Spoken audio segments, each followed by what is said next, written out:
I'm here in the sunny southeast to join thousands of people who come from all over the world each October to experience one of Ireland's most unique and popular events, the Wexford Opera Festival.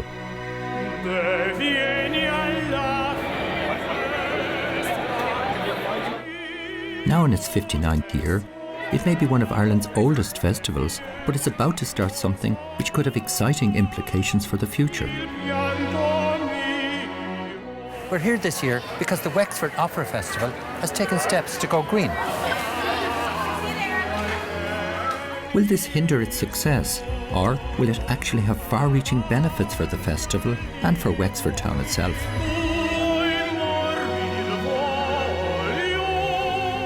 The Environmental Protection Agency have introduced a Green Hospitality Award for businesses that commit to sustainable practices. And the Wexford Opera Festival has been at the centre of the rollout of this programme. Festival manager Eamon Carroll told me more. I see you're preparing for tonight's festival.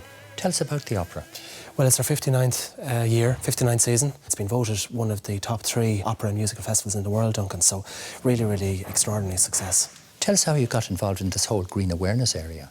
It grew out of a long association and partnership with the Environmental Protection Agency. It was suggested that we could perhaps use our reputation to influence a green initiative within the business and wider community.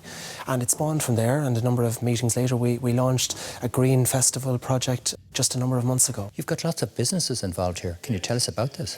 Yeah, we've managed to get 26 businesses signed up to the Hospitality Awards programme and the non-hospitality based programme, which is eConcertive. It's county-wide, Duncan. We've had businesses sign up from Bunclody, Rosslare, as far south as New Ross and far north as Gorey. And we have hotels from outside of Wexford town, but we also have some great businesses like the National Heritage Park.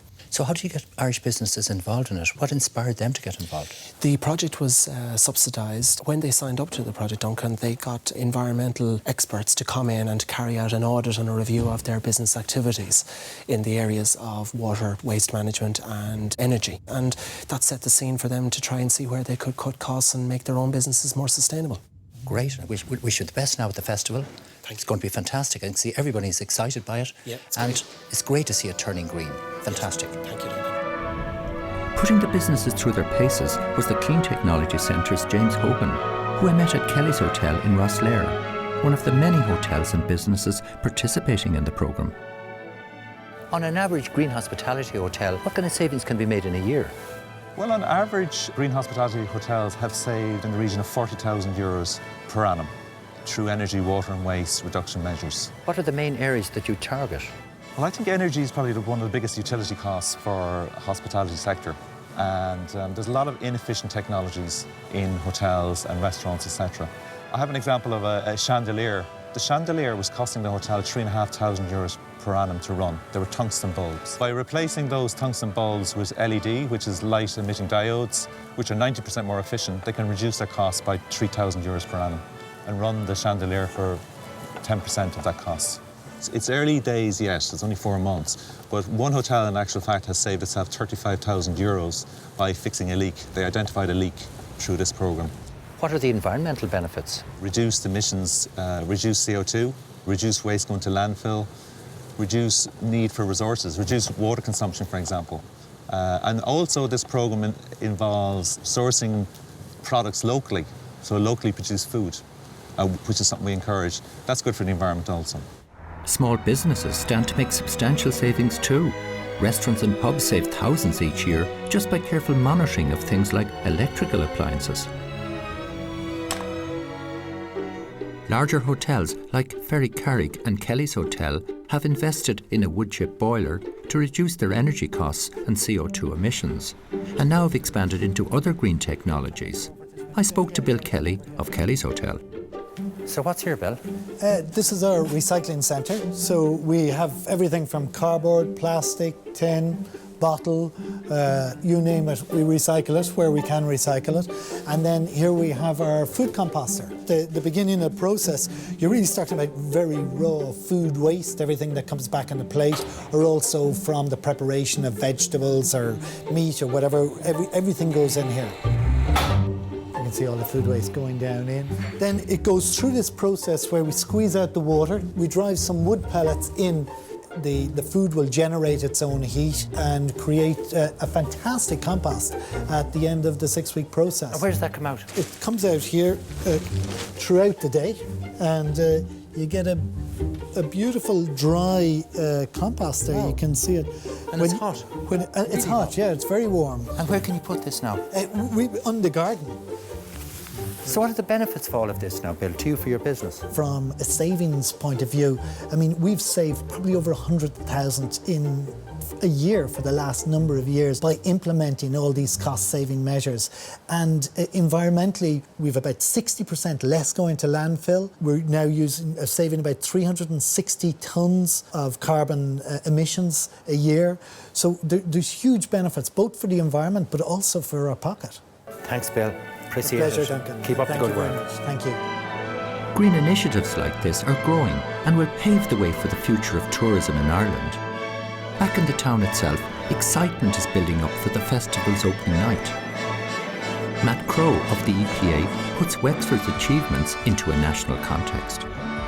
Matt, when you look at our communities in Ireland today, how sustainable are they? We are environmentally living beyond our means in Ireland, as most Western European countries are too. So we do have a problem with that, and there are two very big issues, which are climate change and reduced natural resources. And these are big issues, and they're issues that people have a lot of difficulty in getting their heads around. So we need to find ways in which people can find hope and optimism. It's the type of things that we're trying to do here in Wexford at the moment with the Wexford Opera, which are practical, real steps that citizens, businesses, and communities can do. So what about the environmental impact of tourists when they visit here? Probably the most important thing about the Wexford Opera Festival is the fact that the Opera House is in the town. It's not outside of the town. So people are encouraged to walk from one event to the other. The Opera Festival as well is trying to encourage people to come in as an environmentally friendly way as they can. Now, when you bring that together with the businesses in Wexford, particularly in the hospitality area, beginning to get involved in greening their own businesses, then you can see that the overall environmental impact has got potential to reduce quite dramatically. What we want to see is a festival like this being used as a nucleus to grow the whole idea of green communities within a town and within a community and within a county. It's the start of something as opposed to the finish of something. The first performance is about to begin. So much energy and commitment has been demonstrated in Wexford for this initiative. Clearly, there are great opportunities for festivals and events all over the country to ignite the spark and discover that sustainability and economic sense can go hand in hand.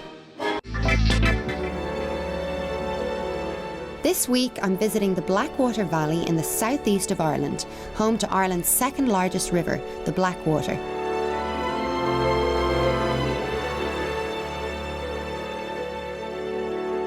I'm travelling along a stretch of the river to understand the interdependence between the natural environment and local Irish business.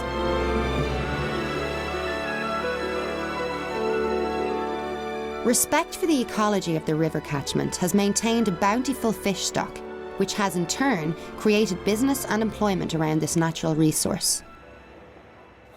As a special area of conservation, the Blackwater requires regular monitoring. One indicator of good water quality is the presence of rare native species. We have peregrine falcon, of course, nesting here on the river. Further upriver, we have things like long-eared owl, barn owl. So there's a good variety of birds of prey that occur here, that have been reported here, and so on. So it's pretty good, and it's a good indication too of the habitat and so on, and of the general health of the ecosystem when you get species like that. As you move down the river between Cappoquin and Newport, either side of the river you have alluvial wet woodland, which is primarily made up of white willow, almond willow.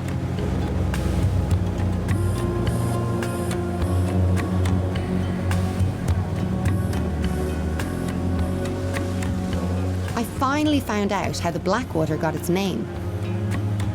The river gets its dark colour from the peats that are occurring on some of the tributaries back west. The river itself rises in East Kerry and it travels into County Waterford.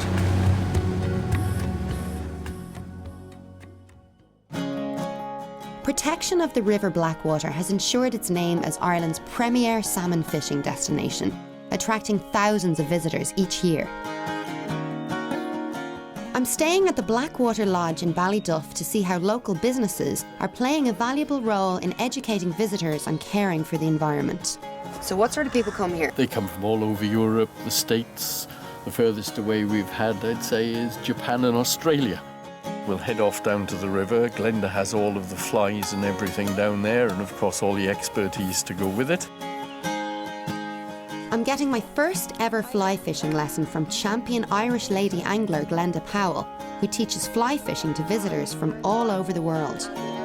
Glenda told me about a number of environmental educational projects that she's developed for young people. So do you teach adults and children, everybody? I do, yes, and recently, within the last year, I set up the Fish Start programme for girls here on the Blackwater, or for any child actually. The course was covering everything to try to make the kids aware of pollution, basic entomology, what does live in the river. But it's very important that the water stays clean, because without clean water, then of course the salmon or the trout or any other fish in the river will not be able to survive. So Tanya, what we're going to do is we're going to teach you the double spey cast. Up, over and down, good, around, up, and out. Good. The reason why we go to the river is because it's peaceful and it's to get away from normal life and all of the normal chores that we all have to do. And if you stand still long enough, then what you get is you become one with nature. You begin to see all sorts of things that you wouldn't be seeing if you were just walking past. So let's do the entire cast. Ready? Up, over and down. Good. Try around. Up. Wait and cast. Yes. Oh, just tap the top rope. Okay. It's easy to see that environmental education is essential for long-term protection of this natural resource. Yes, just lie the net right in the river. It's nearly ready to come in. The whole way in? You ready? Lift. The more you fish, the more the fish become your friends. And you start to put them back in again. And so most of my fish I would return. It's important that we try and keep what we have for future generations. I had a pretty. That was so cool. I didn't think I'd get to see a fish. A salmon. Situated along the banks of the River Blackwater sits the historic Lismore Castle. Here, the habitat of the Blackwater is characterised by woodland, managed by the Devonshire estate, which has owned Lismore Castle since the 18th century.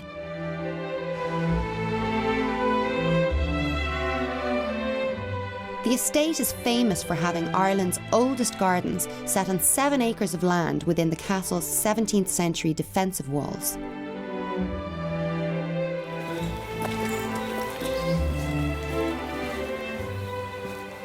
I'm going to visit the yew garden, home to trees of over 300 years old.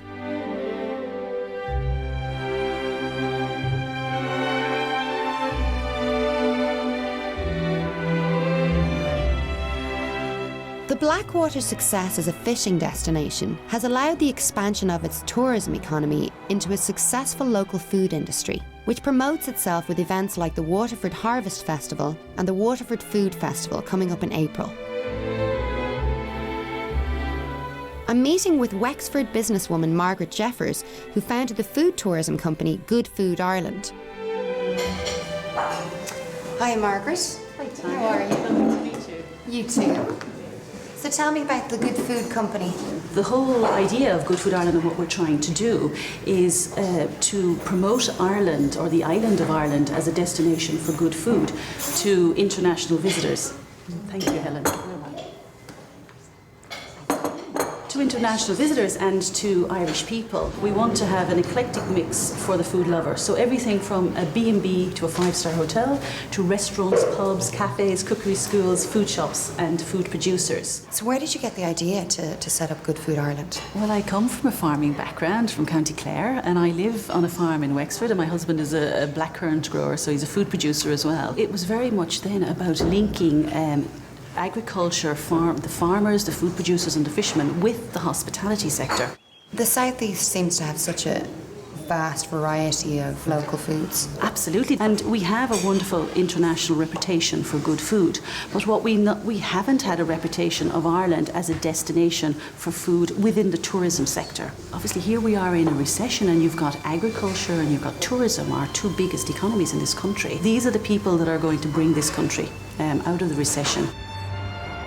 The southeast of Ireland has managed to successfully link all of its greatest attributes, fishing, food and heritage, and use them to strengthen its region's economy.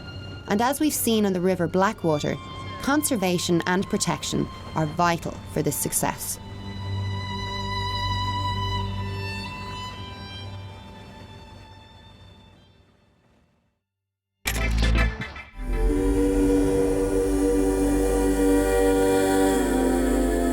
For many, many years, this was seen as the edge of the ancient world.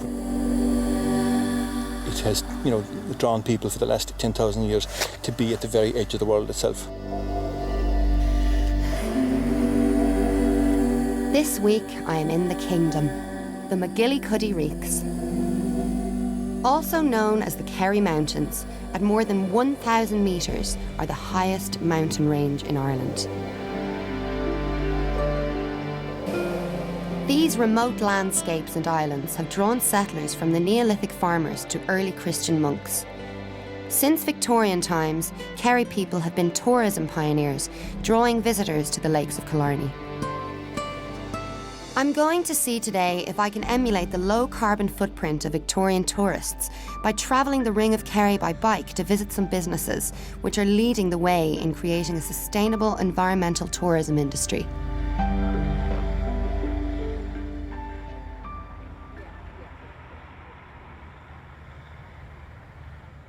My first stopping point is a good omen.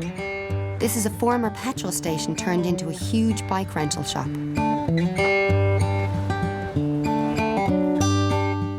Really looking forward to this. I have never gone on a proper cycling trip before because I just learned to cycle this year, so it's going to be great. The EPA's Innovative Green Hospitality Award has had great success in greening hotels and has now been extended to B&Bs, restaurants and pubs all over the country. Last year, a project commenced by Fáilte Ireland to provide environmental training and certification to businesses on the Ring of Kerry. They all took steps to reduce their energy and water consumption, the amount of waste generated, and to ensure they source fresh seasonal produce from local suppliers. I'm hoping to visit some of the 53 green tourism businesses around the Ring of Kerry. Today I'm hoping to not seek out the obvious, but to travel into the heart of the McGillycuddy Reeks, to visit the most remote valley in Ireland.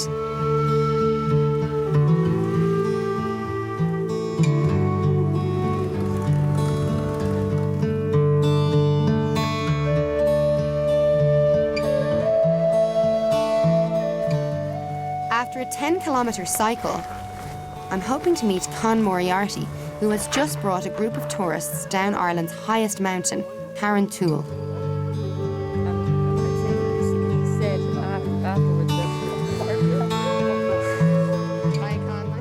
Con has been running a niche environmental tourism business called Hidden Ireland Tours for 25 years. So where are we right now, Con? We're standing at the west end of the Black Valley. It's a very special place that lies along, it parallels the highest mountains in the country, forms the whole southern flank of the McGillycuddy Reeks. These houses behind us here were the last houses in Ireland to turn on the electricity in 1978. Really? It's a very, very wild place, it usually kind of shocks people from Ireland and even outside Ireland. We always seem to be looking for some distant horizon. There's some American or there's some European who's going to come and bail us out. When in actual fact, our biggest asset is what's behind us here. Our biggest asset is in our rivers and in our mountains and in our incredible headlands, which are not just Irish headlands. These are the very, very bulwarks of Western Europe. So they're incredibly powerful places. My grandfather spent 45 years of his life guiding people up here. He died long before I was born in the 1940s. But tourism in this area is about 250 years old. It's certainly got a huge boost when Queen Victoria visited here in the 1860s. And back then, long before the word ecotourism became fashionable, that was in essence what it is. People came here to hike and people came here to fish. sadly and bizarrely, post-independence in the 1930s, 40s, 50s, all the way through almost into the present epoch, we seem to have turned our back to what it is that brought people here in the first place. On a very, very simple level, things like the New York Times or the London Times writing an article that the biggest lake in the Republic was so poisoned that the people of Galway couldn't drink out of it. You can imagine what that did to the angling industry. What do you think we need to be doing more of then, to improve our tourist industry then? We're sure that we're not selling the iron sweater and the leprechaun anymore, but we're not quite sure what we're meant to replace that with. The type of people I'm interested in getting into the country are really the kind of people that my father and many, many others 40 and 50 years ago, and even people 100 years ago, had identified would come to an area like this because they were inspired by this incredible landscape. So they're essentially nature lovers. Today, that market is a highly developed market. It's incredibly fluid. It's as likely to get on a Ryanair flight and go hiking in Slovenia as it is to come to Kerry. I would find it very sad if I came back in 500 years' time and I looked into these valleys and there was lots of wild eagles and deer and maybe even wolves wandering around here, but nobody living here. And I think this really is an industry that can provide us with a sustainable means of having, local, vibrant communities. Con has certainly made me look at the landscape differently.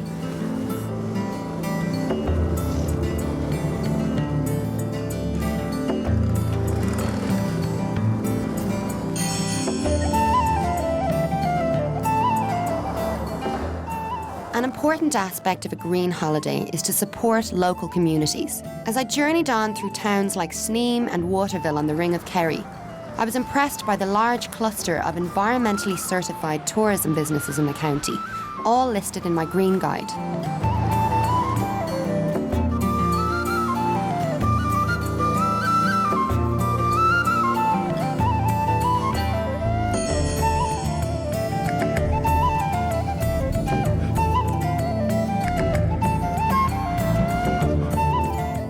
Portmagee, my destination at last.